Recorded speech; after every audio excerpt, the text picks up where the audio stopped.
दोस्तों, एक ऐसा शहर जो कभी दुनिया की इंटेलेक्चुअल कैपिटल था, जहां साइंस, फिलॉसफी, मेडिसिन और इंजीनियरिंग के सबसे बड़े दिमाग मौजूद थे, जहां की लाइब्रेरीज में वो इल्म था जो सदियों तक दुनिया पर राज कर रहा था, जहां के बाजारों में ग्लोबल ट्रेड चलती थी, जहां के मदारिस में, यूनिवर्सिटीज में जीनियसेस पढ़ते और पढ़ाते थे, और जहां की गलियों में प्रोस्पेरिटी का रक्स होता था, वो शहर था बगदाद। लेकिन फिर कुछ वक्त के बाद उस शहर में खून की नदियां बहीं, स्कॉलर्स को तह तह कर दिया गया और बगदाद की लाइब्रेरीज में रखे हुए लाखों मैन्युस्क्रिप्ट्स दरियाए दजला में फेंक दिए गए। कहा जाता है कि कई दिनों तक दरियाए दजला का पानी सियाह था, क्योंकि इतनी किताबें बहाई गई थी पानी के अंदर कि उसमें सियाही घुल गई थी। यह कहानी है 1242 से 1258 के बगदाद की। यह कहानी है अब्बासी खिलाफत की तबाही की।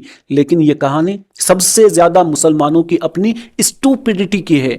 यह वीडियो दोस्तों आज की आखिर तक जरूर देखें, क्योंकि यह आपको बताएगी कि बगदाद की तबाही का असल मुजरिम कौन था, मंगोल या फिर खुद मुसलमान।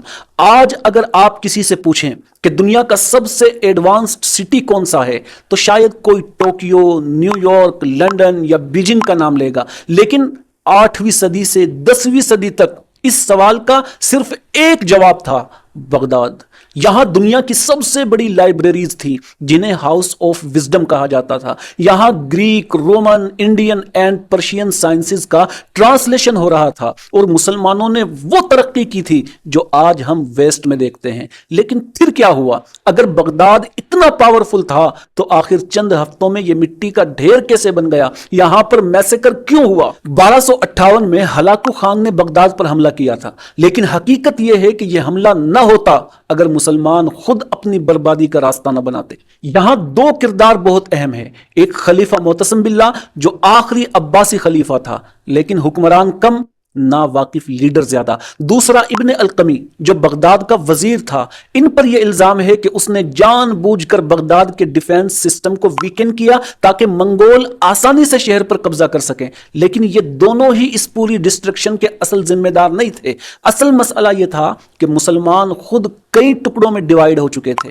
आपस में शिया और सुन्नी दुश्मन हो चुके थे। मुतजिला और अशायरा एक दूसरे को गुमराह कह रहे थे। सूफीज और ट्रेडिशनल उलमा एक दूसरे के खिलाफ फतवे दे रहे थे, और आम लोग वो इन सब की ब्लाइंड फॉलोइंग में लगे हुए थे।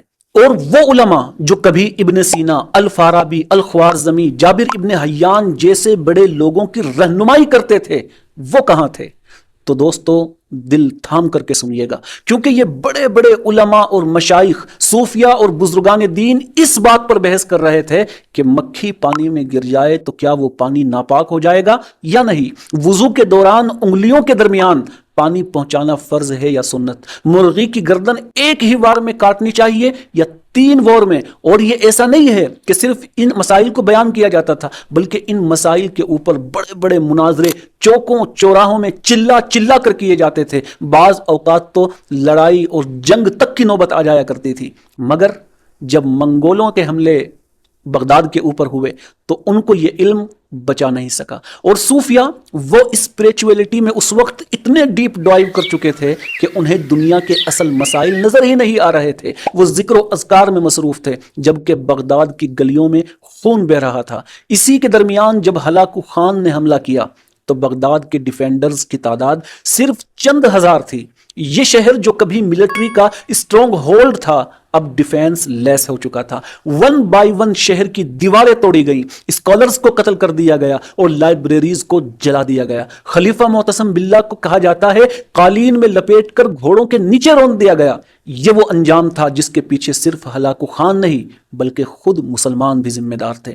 दोस्तों, आज की यह हिस्टोरिकल वीडियो सिर्फ सुनाने के लिए नहीं है, बल्कि सीखने के लिए है, एक फिक्र के लिए बनाई गई है, क्योंकि हम फिर उसी जगह पर खड़े हैं, इल्म को छोड़कर गैर जरूरी फिक्ही बहसों में उलझे हुए हैं। बाज आपने मुनाजरे देखे होंगे कि नमाज के अंदर हाथ उठाना है या नहीं, रफा यदैन करना है या नहीं। इस तरह के मसाइल में अब भी मुसलमान उलझे हुए हैं, लीडरशिप क्राइसिस का शिकार हैं। अगर बगदाद मुस्लिम वर्ल्ड का इंटेलेक्चुअल कैपिटल था, तो आज का मुस्लिम वर्ल्ड कहाँ है? क्या हमने टेक्नोलॉजी, साइंस, एजुकेशन और यूनिटी पर फोकस किया है, या फिर आज भी हम वही बहसें कर रहे हैं जो बगदाद में हमें ले डूबी थी? ये सवाल आपके लिए छोड़कर जा रहा हूं। एक बार, बस एक बार सोचिएगा जरूर कि आज हमारे लीडर और हमारे उलमा कहीं उसी जगह पर खड़े होकर एक दूसरे के साथ इख्तलाफात को हवा तो नहीं दे रहे कि जिस जगह पर आज से चंद सदियों पहले बगदाद खड़ा हुआ था।